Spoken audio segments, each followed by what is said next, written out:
Nous allons maintenant voir des exercices sur l'équivalence des taux. Donc dans ce cas-ci, on vous dit une banque vous propose un placement au taux de 3% annuel. Et on vous pose deux questions. Première question, quel est le taux mensuel? Eh bien, on sait que pour avoir le taux mensuel à partir du taux annuel, on utilise la formule 1 plus les intérêts annuels, qui est égal à 1 plus les intérêts mensuels exposant 12, puisqu'on touche 12 fois l'intérêt mensuel, pendant en quelque sorte que l'intérêt annuel, on le touche une fois. On a notre intérêt annuel dans notre cas, donc on obtient 1 plus 0,03. Je répète qu'il faut bien le mettre en nombre décimal et non pas en pourcent, est égal à 1 plus i mensuel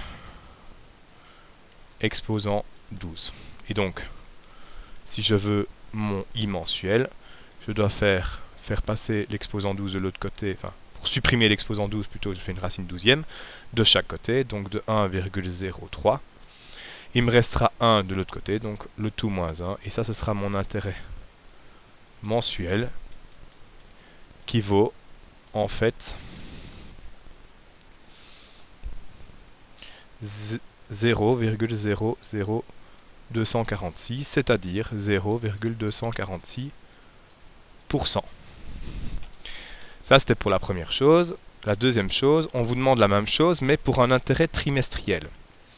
On sait très bien que pour avoir que des trimestres dans une année, il y en a 4. Donc on va toucher 4 fois les intérêts, pendant que les intérêts annuels, eh bien, on va les toucher évidemment une seule fois.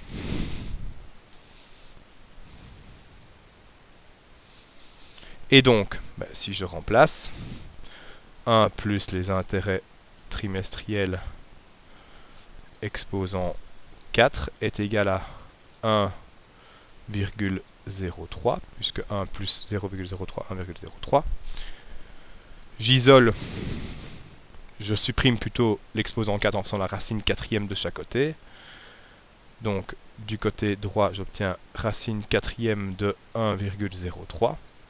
Et pour avoir mon intérêt trimestriel tout seul, évidemment, il faut supprimer le 1 qui se trouve ici en faisant moins 1 de l'autre côté.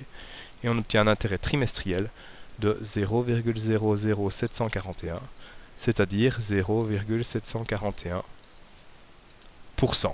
Voilà comment trouver des taux équivalents par rapport à un taux annuel et les transformer en taux mensuel et trimestriel.